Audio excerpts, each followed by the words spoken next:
Greetings, I'm John. And I'm Kim. And we're dating coaches with match charts.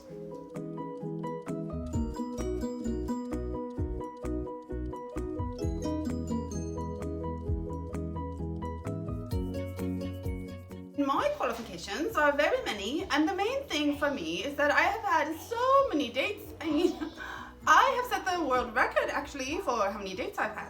So, I mean, how much more qualified can you get, you know? I mean, I really think that really speaks the most about me. I think the other thing that I really have going for me are these glasses. They're very special, very expensive, but I think they really make my eyes stand out. And so that's a very good thing to have. I mean, that's probably why I have as many dates as I do.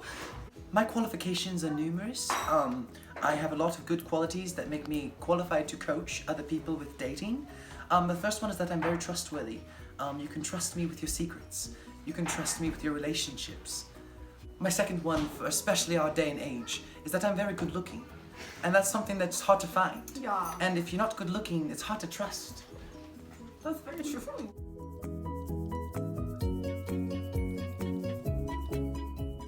All right, we've got our first caller on the line. Very good. Hello? Oh, hello.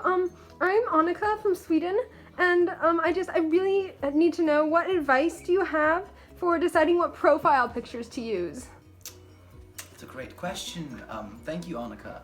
You want to take this, Kim? So this is actually one of my very favorite questions, and it is often one that is asked to myself and John as well. And my view is actually quite different than what most people do. So there's a tendency to put your best self out there, like your best photos, right? But what you don't want is for someone to look at you and then they meet you in person and they think, that's just not the same person. Exactly right. So what I'm thinking is really the better strategy is to use maybe some of your not so nice photos. Don't you think? That's a great idea. And then you also want to make sure that they're maybe a little blurry, maybe a little bit far away from them, so they can't see everything up close right away. You want to keep some mystery, you know? Right. That's stunning.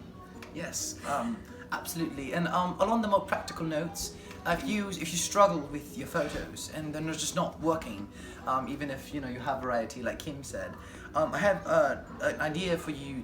It's a very simple idea of Photoshop. You've probably heard of it, and it's okay to use Photoshop, Annika, because sometimes we all struggle with different facial imperfections at points. So Absolutely. the 3 points I would Photoshop are your chin. Just make sure your chin looks good. Your pimples. If you have pimples, just get rid of them. There's no reason for your partner to see them. And your teeth. Very true. You want good teeth. Very true. So those are the things I would say. Yeah. And I just want to say, I do think though that you also need to have a variety of photos, and in that variety, you need to show different expressions of different emotions, and not just all the happy ones. I mean, let's be real, we are not happy all the time. We are not. Right. And I think it's ridiculous to just make it seem like, oh, we're just always happy. Right. And it's also the angles. So if you want to show more like stoic, you can just you can give an angle. And make sure to show the different emotions. So like if you're crying one day, then take a photo. I mean, just don't be afraid. Yes. So just put it out there. I'm gonna cry right now just thinking of crying. But All right, Annika. It looks like our time is running out. And one more thing. Oh. And even if you're angry, if you're an angry person, let's be real about that anger and just take a picture of you, a photo of you being very angry, and just let the real you out, because they're gonna discover it anyway. Annika, Right? Kim has got some great points, but I would just keep in mind discretion. Just to make sure you show discretion with your photos in public. Sure. Yeah. To some degree. Okay.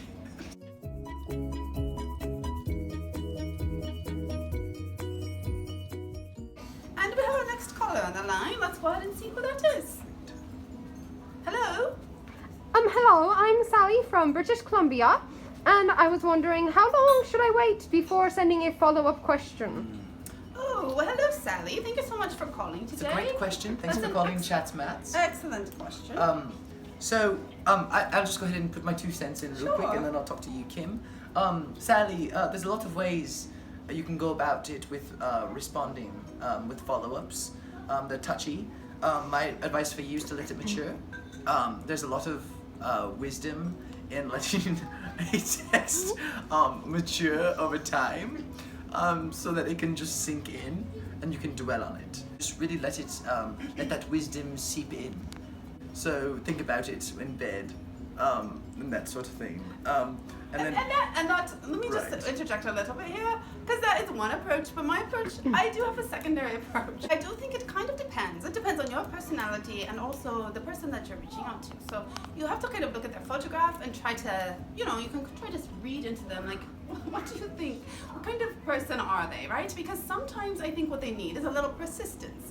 So like there's also, the option of maybe just waiting. If they're online, you see that they're online, you could wait like maybe 5 minutes and then see. And if they don't respond, then you just ding them again, Right. Then you just send them another text. Right. Or whatever message, and then you wait another 5, and then you can send them again. And I would just keep doing that really persistently so that they know. I mean, it's important that they know that you're interested, right. Or they might chat with someone else. Right. And so now if they're offline, maybe give them 20 minutes, maybe, and then you could do it again and again, every 20 minutes.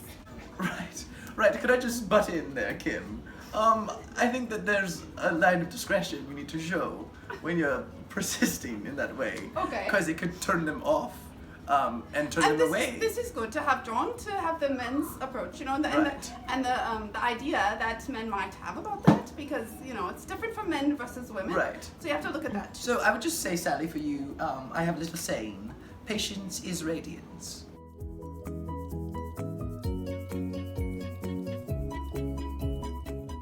We got the next caller on the line. Oh, very good. Very good. Hello. Hi, this is Christopher from Colorado City. It's good to have you on the show, Christopher. Oh, and yes, I was just wondering, when do you expose some of your negative attributes? Great question. Kim, do you want to start? Sure. I mean, I really like to take a forward approach with these kind of things, because you want to be very real, right? And so, I mean, no one wants to go to all this work and trouble to put themselves out there and meet someone in person, and then they see your negative traits and they don't like it. So I think from the beginning you really need to just put it all out there. So you need to be very real, you need to talk about these things. And I think really with these dating apps, or these sites, some of those questions that you should be able to put out there are not just about your good traits and your good side, but things like, I am most angry when whatever, or you better watch out. Okay, could I just butt in real quick? I think I have to disagree a little bit, because on these dating sites, there's so many fish in the sea, so to speak, Christopher, and so you have to make sure that you catch their attention. So you don't want to put too much negativity on your page. So I would say my philosophy is to conceal until you start to feel. Because then you'll know if you really want to share those dark secrets with them, so to speak. So I would say you want to hide more. Or you could do a mixture. You put some of your best, some of your worst. Right. I mean, you could intermix so that they get a well-rounded view of you. Yes. Well, if you can make them love the fake version of yourself, the perfect version, then you know that they'll love the real one. And we'd like to thank you, Christopher, for calling in today. We hope that we were very helpful, giving you some good advice. Yes, you were very helpful. We hope that answers your questions. Oh, yes, it does. Thank you very much. Very good. Bye. Bye.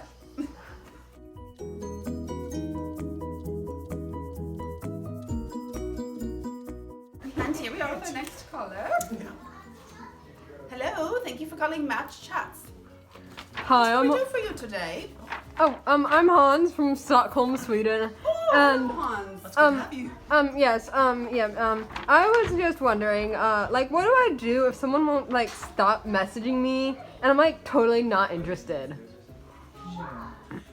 Well, I actually, have a lot of experience with this sort of question. Oh, So okay. if you don't mind, Kim, I'll start. Yes, go Okay, ahead. absolutely. So my first point would be for you is just, if you're not interested, the fact is they probably have a lot of people that aren't interested because they're probably just not very attractive or desirable. So my first point would be to lead them on. It's really important to help people build confidence. And if you lead them on, it'll help them feel worth, even if it's for a small amount of time. And it will help them build their confidence. And we need to grow them as people. My second point then is when you're ready to break up after you're done with that. Really easy ways to do that. Post a picture with someone else. It's very simple. They'll see you with someone else and they'll realize that it was fake. Or the most easiest way is just to block. So, you message and then just block. And Hans, I do have another idea for you. Maybe I think for me, I would say whatever you do not want to just ignore them. You definitely want to turn the table and message them back again and again and again. So basically, you're going to give them what they think, a different version of what they want. The thing that you don't want to do, or you do not want to ignore them, okay? They are wanting your attention, and I think that what you want to do is give them that attention, but you want to give them much more than what they want, so that they run. Does that make sense? Right, and the fact is they'll be gutted. I mean, they'll be horrified to find out who you are, but they'll grow. And again, that's what we're all about. That is so true. I'm so glad you pointed that out.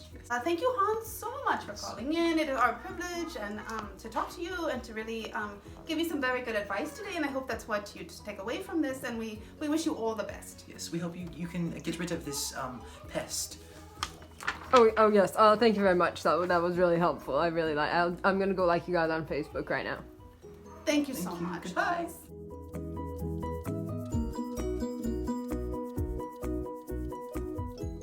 All right, well, we've got our next caller on the line. Are you ready? Yes. Hello. Hi, I'm Crystal from Honolulu, Hawaii. And Greetings. I'm just wondering, why do so many men take their profile picture in the bathroom? It's really disturbing and just I don't even know. Well, thank you for the question, Crystal. That's a rather unusual one. I don't think we've had that we one don't get it before. often. No, I don't know if ever. Yes. I think Okay, well, Kim, could you just answer it for me? yes, yes, Kim would be glad to. Okay. Oh yeah. I really think that in this, that the men are very, very much trying to be real. And so if they spend most of their time in a certain room, then they want to not hide that, So I really think that that's a good positive thing, don't you think? Absolutely. And I think another thing is maybe, I don't know, in a lot of bachelor homes, they probably don't have a lot of nice decor. And so really in the bathroom, they probably have a shower curtain. And so it really provides a nice backdrop. Don't you think? It's a great point. And to piggyback off that, I would say if they can't make a girl love their bathroom, then the girl probably won't love them. If that makes sense, because it's the darkest part of your house. It's the part that's dirty, and if they love that and can appreciate that, then they'll appreciate you. But most importantly, Crystal, if a man can take his profile picture in his restroom, it shows strength. A man can be vulnerable and show his muscles and his manliness while still being romantic. And it's strength that not all men are strong enough to show, but it's strong. I totally agree. I really do. Right. I think that's a good answer. I think so. Yes. Yeah, well, yes, I still just think that's just so weird and random, and you guys really weren't all that helpful. So I'm just gonna go call somebody else now. Thanks. Bye.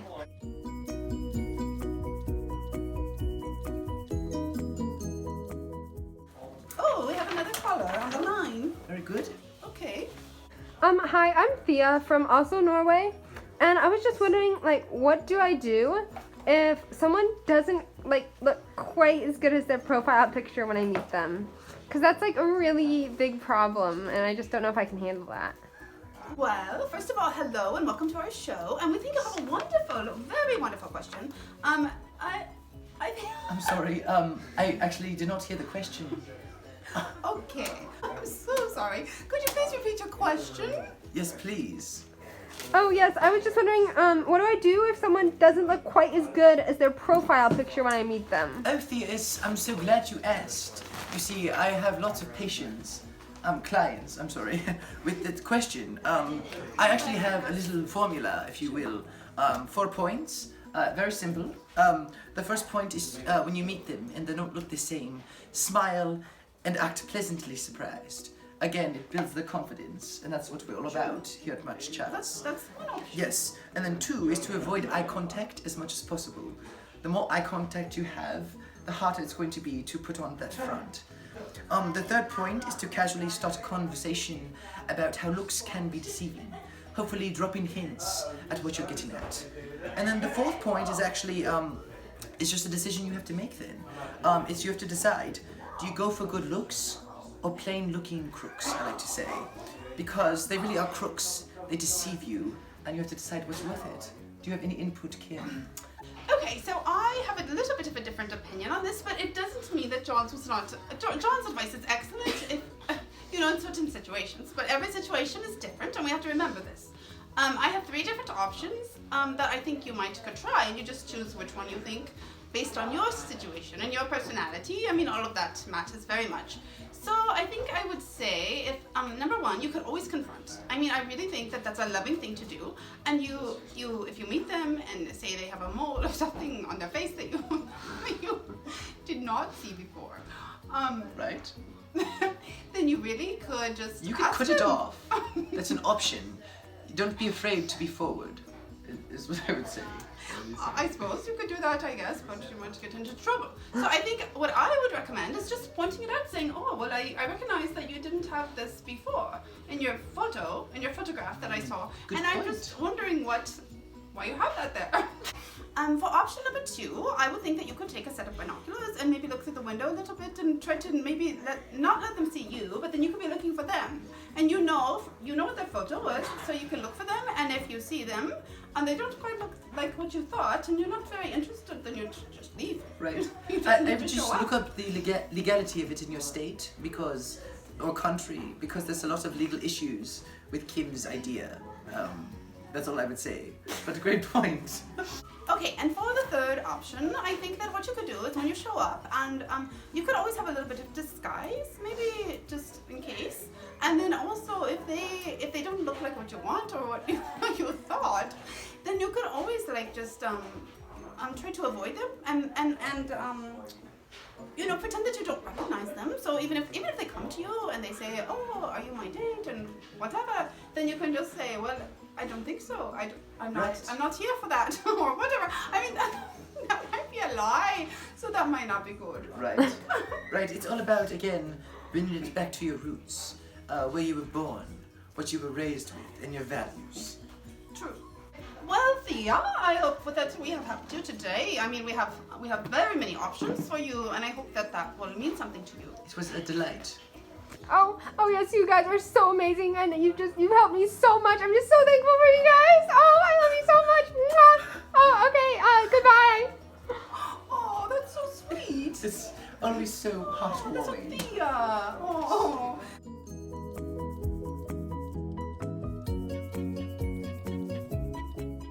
All right, Kim, I think we're about to close out this final episode. We have our last caller. Very good. Hello?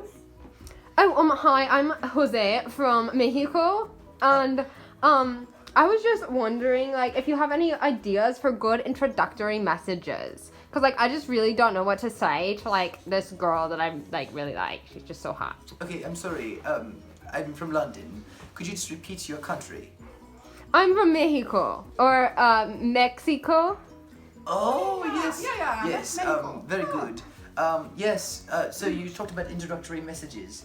I think, Kim, it would be very good to start answering this question for you.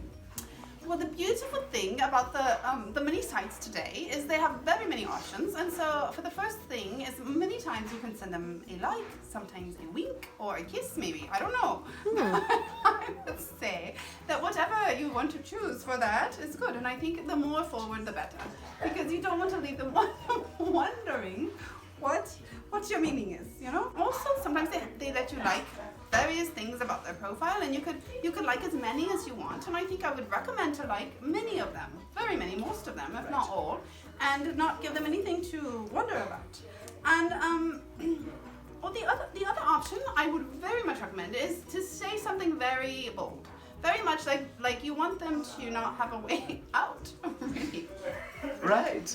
Can I just like pinch in, if you don't mind? I think along the lines of what she's saying before she moves on to more practical ways of how to say stuff, what she was saying about investigating is very important. Because if you investigate their profile and then you put on your profile that you have the same theme, even if it's not true, it shows commonality and unity, and those are good things. So it's okay. Si, senor. Yes, it's okay, and I really think that if you want to just say meet me at Starbucks at 8 o'clock tomorrow, and not give them an option, then I mean it just shows that you're like very bold, very interested. So I think that in this situation, a little pressure would be good. Right. My theory is always I operate best under pressure. I won't settle for lesser.